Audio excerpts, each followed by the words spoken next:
Terima kasih ya. Alhamdulillah banyak lagi pertanyaannya. Jadi luar biasa. Pertama, apakah kita minta harga sama penyedia atau sama guru atau sama apapun lah kita minta? Apakah itu bisa dipertanggungjawabkan dan diterima oleh BPK? Oke. BPK itu warga negara Republik Indonesia. Presidennya sama. Kita berada di bawah satu langit, di bawah satu presiden, Presiden Jokowi juga. Jadi peraturan presidennya tetap ini. Peraturan presiden ini, harga itu selama kita bisa pertanggungjawabkan. Jadi kalau kita nanyanya sama rekanan, apakah itu bisa dijelaskan? Kalau kita yakin, itu bisa. Jadi kita yakin, jadi kita jawab tadi kan, kenapa Anda tanya saya? Kalau kita yakin boleh tanya ke 1, 2, atau 3 penyedia. Kalau kita, misalnya contoh ini, harga kertas, kita tanyanya sama sinar radian misalnya, karena kita sudah sering beli di situ. Hai pun nggak dong sinar radiannya, si kartu penting. Kita yakin, itu langsung bisa dijelaskan PS. Jadi tidak perlu harus ngecek 3 toko. Langsung bisa 1 toko, bahkan bisa ngecek sama kawan pun boleh. Kadang-kadang yang di apa misalnya BBM hari ini tanya sama si Kun yang dapat update list dari Pertamina, boleh percaya sama kawan, boleh. Jadi yang bisa kita pertanggungjawabkan saat dipanggil oleh pemeriksa itu bisa jadi dasar PS. Kita mau resmi boleh sureket, kita mau resmi boleh direkam teleponnya. Kita mau resmi boleh suruh buat penawaran. Kita mau resmi masukkan itu ke SAP kita, boleh. Dasar SAP dari kita juga. Ya jangan lupa jawab semuanya. Saya apa tadi lagi? Batas waktu tanggung jawab penyedia. Tanggung jawab penyedia itu berdasarkan umur konstruksi dan itu dalam Undang-Undang Jasa Konstruksi 2017. Jadi selama masih dalam masa pemeliharaan itu masih tanggung jawab penyedia. Dan dalam masa pemeriksaan, karena dia yang bikin, itu tetap nanti akan diperiksa dia duluan. Misalnya nih, ada pembangunan jalan. Jalan itu dibangun terakhir oleh PT Banyu Biru misalnya. Sudah 3 tahun tidak dipegang oleh orang lain. Tiba-tiba jalan tersebut rusak, masuk pemeriksaan. Siapa yang dipanggil pertama? Tetap si perusahaan Banyu Biru tersebut, walaupun sudah lewat masa pemeliharaannya, tapi dicek dulu dia. Dulu waktu Anda kerjakan, apakah Anda sudah melakukan spek semuanya dengan yang diatur dalam kontrak? Oh sudah Pak, mana buktinya? Ini ada dokumen yang sudah ditandatangani oleh BPHP tadi, sudah diperiksa, kita sudah ada hasilnya. Jadi tanggung jawab dia memang sampai setelah terima pekerjaan, tapi secara tanggung jawab penyedia itu sampai kapanpun sebelum ada dibuat oleh penyedia lainnya, kecuali jalan tersebut sudah ditangani oleh orang lain, itu baru melapis. Tapi kalau tidak, itu tetap dia dulu yang dipanggil, walaupun nanti bisa dibuktikan bahwa karena kelebihan tonase makanya rusak. Selama dia bisa buktikan dia sudah bekerja dengan aturannya, insya Allah apa. Lanjut, tadi apa lagi? Masalah batas waktu pelaksanaan kontrak. Oh, tahun anggaran, ya. Tahun anggaran, mohon maaf, ke depan ada kontrak tahun jamaah. Nanti saya jelaskan di kontrak tahun jamaah. Jadi boleh melampaui tahun anggaran apabila memang jenis kontraknya adalah kontrak tahun jamaah ini nanti. Oh, slide dari sana. Ya, kontrak tahun jamaah nanti perubahan ke 9. Nah, kita cerita kontrak tahun jamaah. Silakan Pak Sekwan, tadi ada pertanyaan. Oh ya, oke. Berarti sementara kontrak tahun jamaah nanti saya jelaskan ya ke depan. Jadi kita biar satu-satu. HPS sudah paham ya, HPS ya. Jadi ya silakan. Tanpa diberikan batas waktu tadi. Iya, kalau misalnya di akhir tahun kemudian melewati tahun anggaran itu bagaimana? Boleh. Jadi melewati dia kontraknya masih kontrak yang lama itu. Iya, pembayarannya bagaimana sih? Kontraknya pembayaran dilakukan di tahun depan, walaupun bukan kontrak tahun jamaah, tapi dengan denda. Artinya pembayaran sekarang nanti dendanya dikenakan berikutnya. Nanti ada perkanya juga tentang itu. Tapi yang ditegaskan bahwa tidak mesti lagi 50 hari. Nanti PMK-nya juga turun karena tergantung pembayaran APBN dan APBD itu belum ada perbedaan sedikit perubahannya. Jadi apakah pembayaran itu dibayar 100% di sini nanti dendanya dipotong atau kontraknya nggak mati? Itu nanti ada peraturan perkanya. Tapi yang pasti yang ditekankan di Perpres baru ini, denda maksimal itu tidak lagi 5%. Kalau dulu dibatasi maksimal 50 hari. Kenapa? Denda maksimal 5%. Jadi lebih 5% putus kontrak. Kalau sekarang selama diberikan pemberian kesempatan itu lebih 50 hari, kalau saya yakinnya 60 hari misalnya, silakan boleh. Dendanya jadi 6%, 70 hari 7%, mau 120 hari berarti 100 lebih ya. Jadi silakan 10% lebih, 12% boleh dilakukan denda apabila pekerjaan itu melampaui tahun anggaran boleh ini cerita pemberian kesempatan. Jadi pemberian kesempatan ini tidak mesti di akhir tahun anggaran, boleh juga di pekerjaannya tahun sekarang. Apabila kontraknya tidak diadain lagi, kita kerja kontraknya dari bulan 3 sampai bulan 5, lalu bulan 5 nggak selesai kerjanya. Kalau dulu maksimal diberikan 50 hari kesempatannya tanpa adendum. Sekarang kita boleh berikan sampai batas 31 Desember boleh. Kalau untuk pekerjaan melampaui tahun anggaran itu yang butuh berkahnya. Karena kontraknya kan tidak berubah jadi kontrak tahun jemaah, tapi pembayarannya saja. Pembayarannya kita menunggu berkah KPP dan Permenq nantinya. Baik, kita lanjut. Next slide-nya sekarang slide jaminan. Nah, jaminan bentar, mundur satu di slide dari KPP. Ada yang tak perlu HPS di Perpres 16. HPS tidak perlu dibuat. Nah, untuk apa? Pertama, untuk pengadaan sampai nilai 10 juta. Kalau dulu disebut dengan bukti pemulihan, sekarang sampai nilai 10 juta. Jadi kalau 15 juta, 12 juta perlu HPS. Yang kedua, pengadaan e-purchasing itu nggak perlu HPS atau e-katalog. Yang ketiga, tender terintegrasi. Kayak tadi ceritanya, tender terintegrasi ada beli software sekaligus sama IT-nya, itu tidak perlu HPS. Jadi sumbernya tidak diatur lagi, tapi best practice. Anda biasanya gimana, gampangnya gimana dibuat jadi sumber HPS. Lanjut. Nah, sekarang kita cerita jaminan. Jaminan dulu sudah dihilangkan di Perpres 4 2015, jaminan penawaran tidak perlu lagi. Ternyata di Undang-Undang Jasa Konstruksi 2 2017 jaminan penawaran muncul kembali untuk jasa konstruksi. Tapi persyaratannya nilai 10 miliar. Karena Perpres ini berdasarkan Undang-Undang Jasa Konstruksi, kita munculkan lagi jaminan ini untuk nilai di atas 10 miliar untuk jaminan penawaran dan jaminan sanggah banding diberlakukan kembali. Dulu kan tidak ada lagi jaminan sanggah banding, sekarang sudah ada lagi. Oh ya, mohon maaf sudah jam 12, kita percepat sedikit. Jaminan penawaran sanggah banding. Next, metode pemilihan penyedia ini sudah berubah. Tidak lagi banyak seperti dulu, ada emergency, pada langsung tender cepat dan silakan baca. Jenis pembayarannya, kalau dulu jenis kontraknya beda, ada banyak sekali. Sekarang jenis kontrak dua macam, yaitu kontrak dibedakan jadi dua macam. Kontrak itu kontrak konstruksi barang dan jasa lain yang satu macam, kontrak konsultansi satu macam. Itu aja ingat. Untuk kontrak konstruksi barang dan jasa lainnya ada 5 macam kontrak. Kontrak lamsam, harga satuan, gabungan harga satuan, turnkey sama kontrak payung. Sedangkan untuk kontrak konsultansi ini berubah. Mau diperhatikan kontrak konsultansi ini berubah. Dulu ada namanya lamsam, ada namanya unit price. Sekarang tidak ada lagi kontrak konsultan unit price. Namanya time base. Kenapa unit price tidak ada lagi? Karena dia bukan harganya, tapi waktunya. Jadi kontrak berdasarkan waktu namanya kontrak time base. Itu yang berbeda. Jadi kalau next di slide LKPP itu bisa dibaca. Konsultan, konstruksi jasa lainnya dan barang ada 5 jenis dan konsultansi ada 3 jenis. Next, kontrak tahun jemaah. Nah, apa beda di Perpres 54 dengan 16? Dulu yang disebut kontrak tahun jemaah yaitu lebih dari 1 tahun anggaran. Sekarang lebih dari 12 bulan atau lebih dari 1 tahun anggaran. Jadi disebut juga 12 bulannya dan juga memberikan manfaat lebih apabila dikontrakkan dalam waktu lebih 1 tahun anggaran. Jadi untuk membuat kontrak tahun jemaah sekarang harus ada manfaat.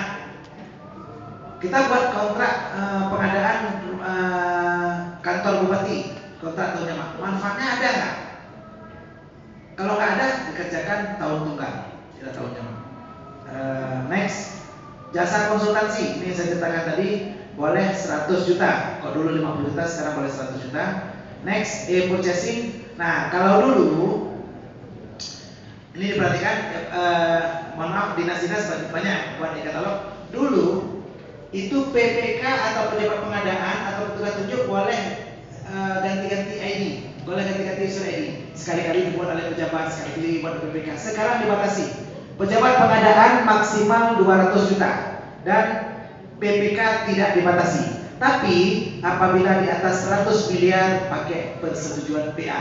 Nah, jadi dibatasi. Perhatikan. Ini mohon maaf kehadiran Anda ini perlu lihat karena banyak yang pejabat untuk e-purchasing. Next, Uang muka kontrak tahun jamak, diperhatikan. Dulu ada dua pilihan, ada 20% dari kontrak tahun pertama atau 15% dari nilai kontrak. Sekarang paling tinggi 15% nilai kontrak. Seterusnya perubahan kontrak dulu. Ini perhatikan ini. Temuan BPK.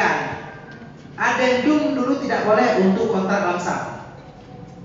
Kita sering adendum nih, kontraknya padahal lamsam, karena dulunya nggak tahu, tiba-tiba kita harus rubah di tengah jalan. Kontrak padahal sudah lamsam, dulu nggak boleh Bu ya. Sekarang alhamdulillah kabar gembiranya semua boleh diadendum, semua jenis kontrak boleh. Jadi kabar gembira untuk kita. Sering silap kita di perjalanan. Nah, next lagi penyesuaian harga. Kalau dulu penyesuaian harga itu price adjustment dilakukan lebih dari 12 bulan dan dari mulai bulan ke-13. Sekarang untuk kontrak tahun jamak baru boleh penyesuaian harga, rubah harga lebih dari 18 bulan. Jadi nggak boleh cepat kali. 18 bulan setahun setengah baru boleh. Next, hampir selesai. Penanganan darurat. Kalau dulu tidak diatur sendiri penanganan darurat, sekarang satu pasal khusus penanganan darurat. Jadi jangan bentar-bentar putus jalan dibuat darurat, putus jembatan dibuat darurat, baca pasalnya di Perpres 16 tahun 2018. Next. Tender seleksi internasional kita jelaskan tadi sudah dirubah. Jadi Jokowi memasukkan perusahaan asing di sini, tapi tendernya dibatasi. Yaitu kalau dulu konstruksi di atas 100 miliar, sekarang di atas 1 triliun baru boleh dilakukan dengan international competitive bidding. Jadi boleh ICB baru boleh masuk rekanan luar itu di atas 1 triliun untuk konstruksi. Konsultan dulu 10 miliar, sekarang 25 miliar. Dulu barang 20 miliar, sekarang 50 miliar. Dulu jasanya 20 miliar, sekarang 50 miliar. Selamat untuk anak negeri, selamat untuk orang Indonesia. Kita masih punya kesempatan berkompetisi di negara kita.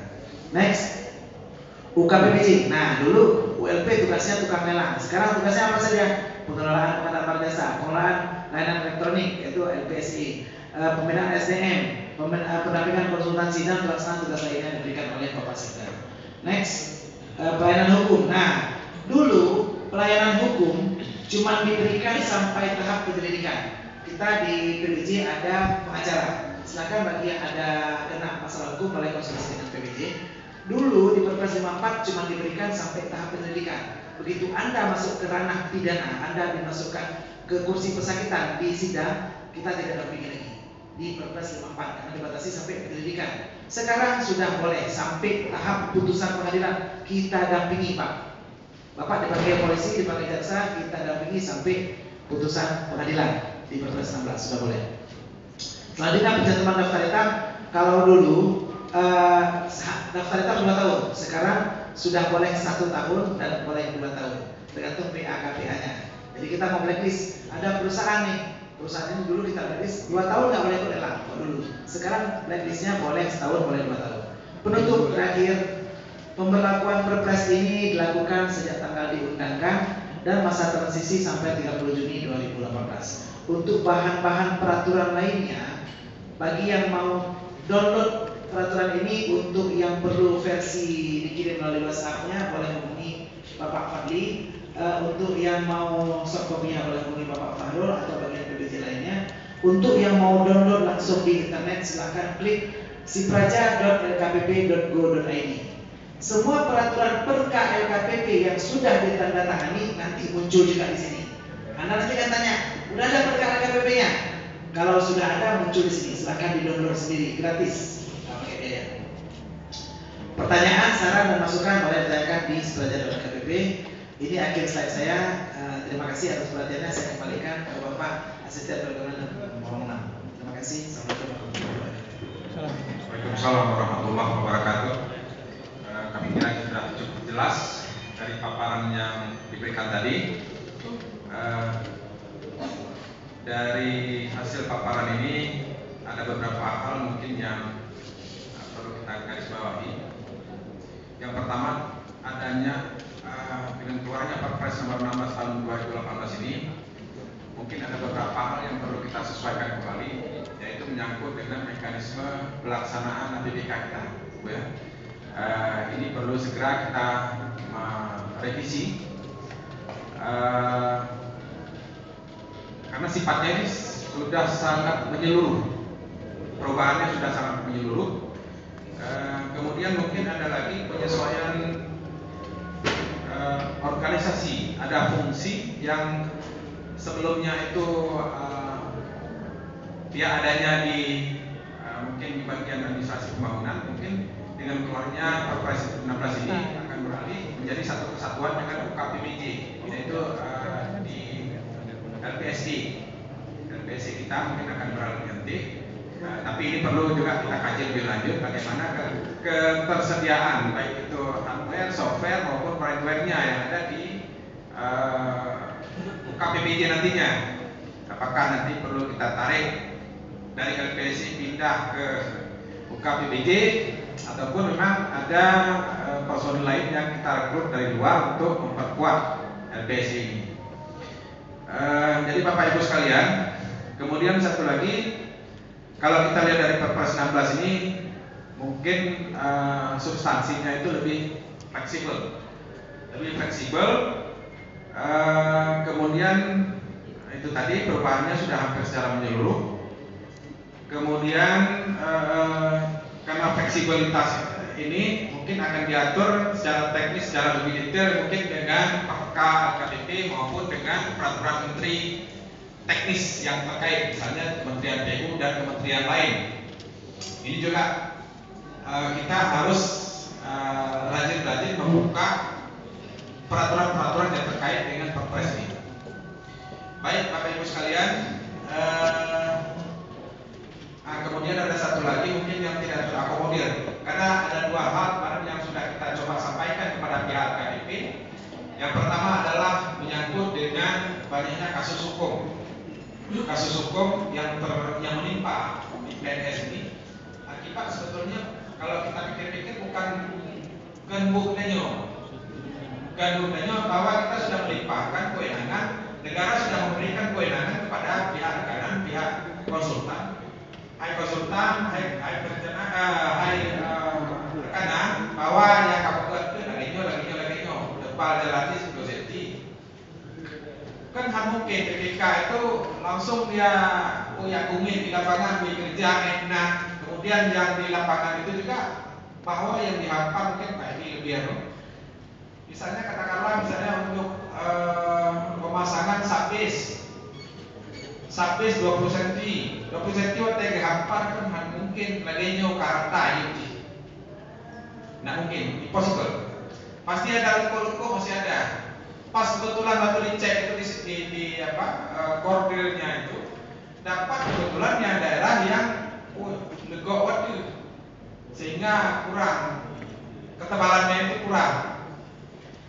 Ada tempat-tempat lain yang memang lebih karena nduk itu tidak pernah dilakukan. Nah ini juga menjadi suatu hal yang menjerumuskan kita. Yang lebih tahu itu siapa? Ya si rekanan itu. Yang punya niat jahat itu siapa? Si rekanan itu sendiri. Kalau misalnya dia mengurangi volume ataupun kuantitas daripada pekerjaan itu. Kita juga mungkin tak kami 20 bucin. Tak pegang aja besarnya kaku yang bergerak. Saya awasi lembaga konsultan. Tapi begitu ada masalah hukum, begitu ada masalah temuan di lapangan itu dipanggil duluan itu. Si PK-nya, si KPA-nya, si PA-nya yang berkaitan dengan itu. Ini sudah coba kita masukkan kemarin itu lewat LKPP dan mungkin belum sepenuhnya terakomodir hal-hal yang seperti yang saya jelaskan tadi. Kemudian yang kedua juga kita memasukkan kemarin itu ada yang menyangkut dengan pelaksanaan kontrak yang bersifat fokusnya itu ke umur rencana. Katakanlah misalnya di dalam seperti yang sudah dijelaskan tadi undang-undang konstruksi itu ada mengatur untuk jalan sekian tahun, untuk bangunan yang begini itu umur rencananya sekian tahun.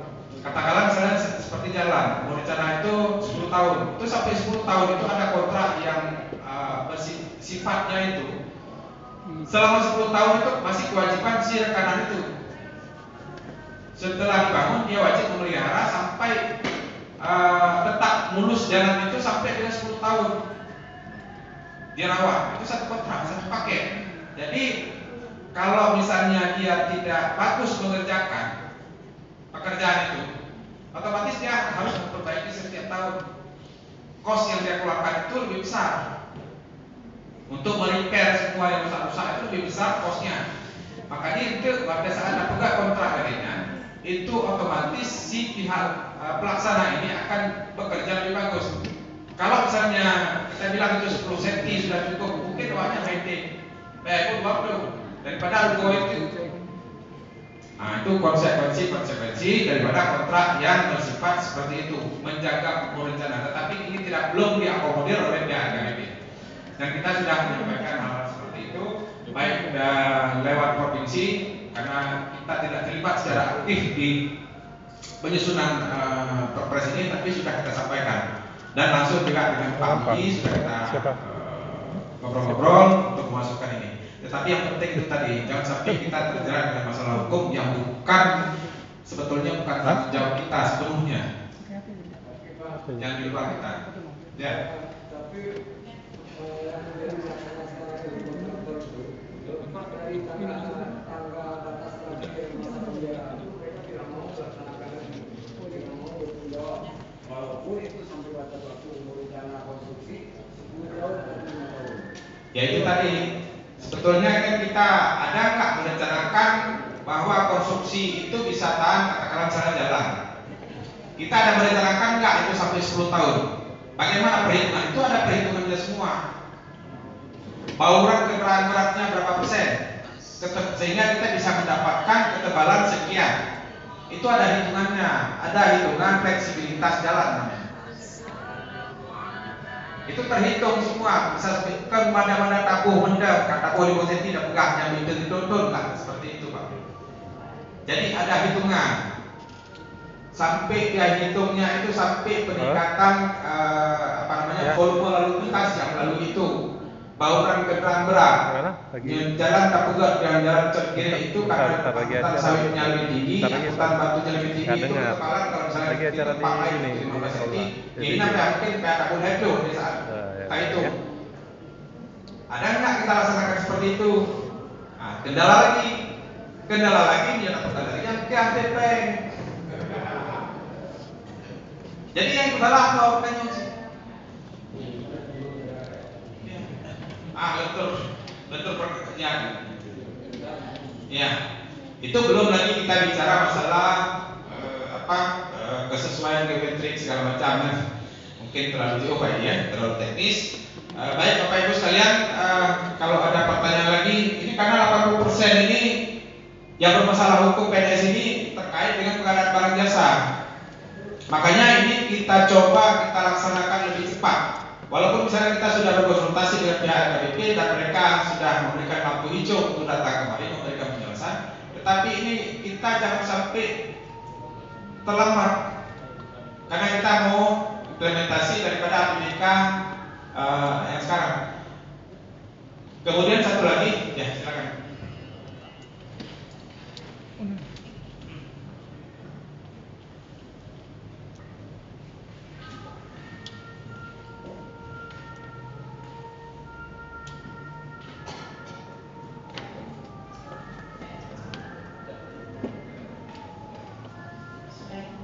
Assalamualaikum warahmatullahi wabarakatuh. Langsung saja saya ingin penjelasan lebih ini meluruskan ya mengenai harga pengadaan yang tidak kita tentukan tadi keuntungan 15%, boleh ambil untung 100%, 5%, 1% itu boleh kan? Jadi tadi kalau saya tidak salah itu mengatakan tadi bahwa BPK tidak boleh, tidak ada lagi temuan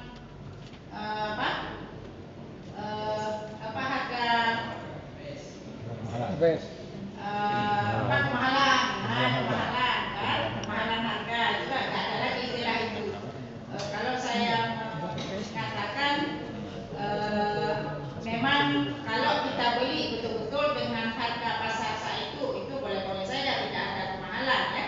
Tapi kalau memang harganya itu dicek harga pasar bulan Juni 2017 misalnya harganya 50 perak, kita membeli dengan harga 150 itu ada nanti temuan kemahalan. Ini saya nggak yakin nanti kalau BPK itu nggak ada temuan harga kemahalan, saya belum yakin. Kalau kita sudah betul-betul berbuat seperti apa adanya itu bisa jadi ya. Jadi dengan ada pernyataan itu tadi nggak ada harga temuan kemahalan itu saya nggak yakin itu. Kalau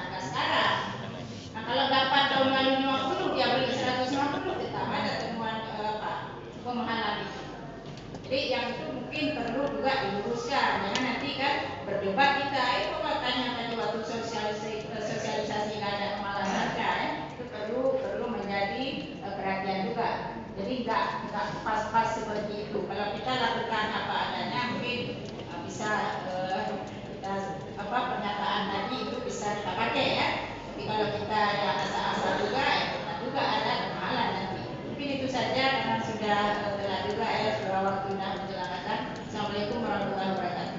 Salam. Terima kasih Ibu Inspektur. Mungkin perlu juga saya tambahkan sedikit Bu, bahwa mungkin yang dimaksud di sini adalah HPS-nya Bu, tidak bisa dijadikan standar untuk menentukan kemahalannya itu di HPS-nya, bukan di ini kalau bersifat yang adanya seleksi ataupun lelang Bu, itu sudah diatur mungkin di dalam Perpres 54 itu sudah ada bahwa HPS itu tidak bisa dijadikan ukuran untuk ya kerugian negara. Nah, di HPS-nya, ya, penekanannya di HPS-nya. Kenapa? Yang menentukan harga itu bukan di HPS nantinya. Terjadi pengeluaran uang negara itu bukan di HPS, tetapi harga penawaran si rekanan itu sendiri.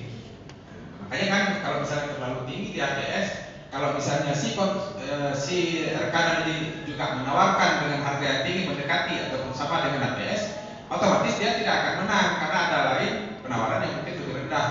Makanya tidak bisa dijadikan HPS itu sebagai patokan untuk menentukan kerugian negara. Itu sudah ada di Perpres 54. Nah, apakah mungkin nanti ada tambahan dari Pak Budi ini? Nah, silakan.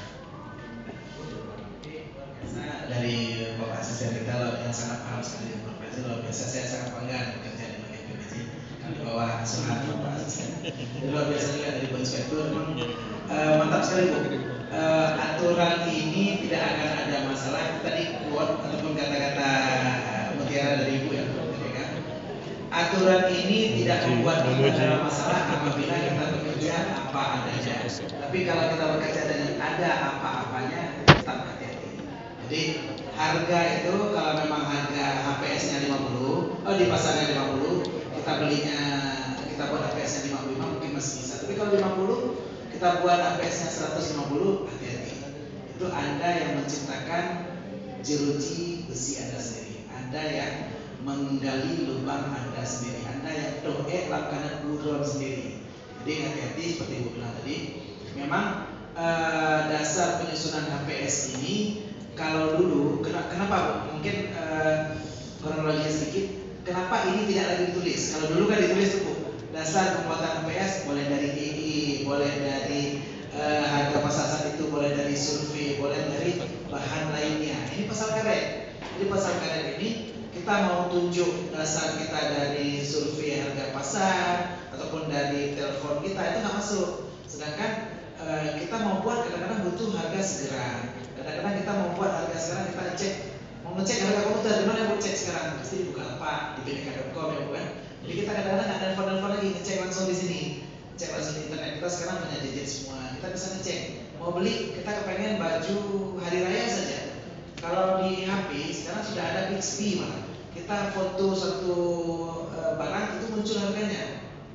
Yang dicek dari berbagai macam dari ataupun toko online shop. Nah, jadi sudah begini teknologi itu bisa dijadikan HPS, tahu dasar penyusunan HPS ini maksudnya.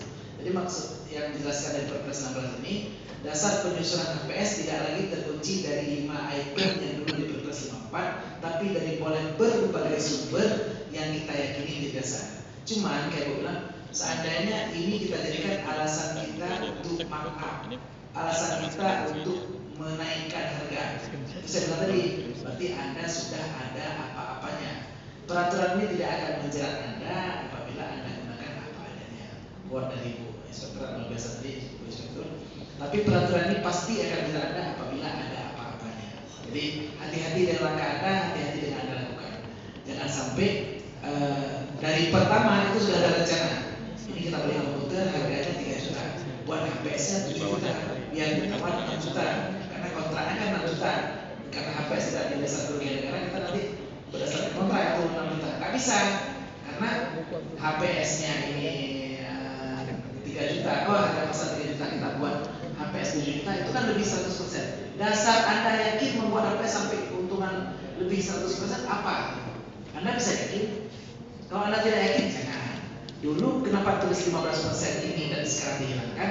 Agar jangan kadang-kadang begitu 15% ini tertulis 15,1 saja kita jadi salah. Nah ini begitu dibuat 15,2 ataupun 16 masih bisa. Ataupun kita mau turunkan, ini tidak jadi temuan ataupun komplain dari rekanan itu aja. Jadi kadang-kadang ada rekanan, yo Ilung berarti beli barang modalnya 1 juta, naikkan ya 1.150.000 rupiah. Nggak mau saya 1 juta mau saya naikkan 1.050.000 saja HPS. Boleh, Ibu. Tapi ya keuntungan saya nggak sampai 15% Bu. Suka-suka saya lah. Karena saya PPK, saya KPA-nya, saya nggak yakin Anda boleh dapat keuntungan 15% dari barang yang gampang didapat seperti ini. Itu terserah kita dalam menentukan HPS. Tapi kembali saya ulang buat Ibu Inspektur, bagus sekali dan ini peringatan bagi kita semua. Peraturan ini akan menyelamatkan kita apabila kita bekerja apa adanya. Tapi bila ada apa-apanya hati-hati. Itu saja. Ya, terima kasih. Mungkin ada lagi yang ingin bertanya?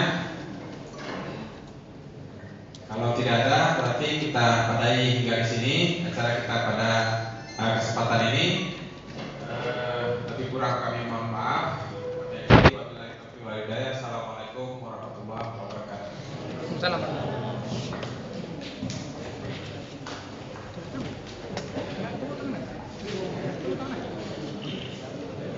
Apa yang kita beli? Enggak.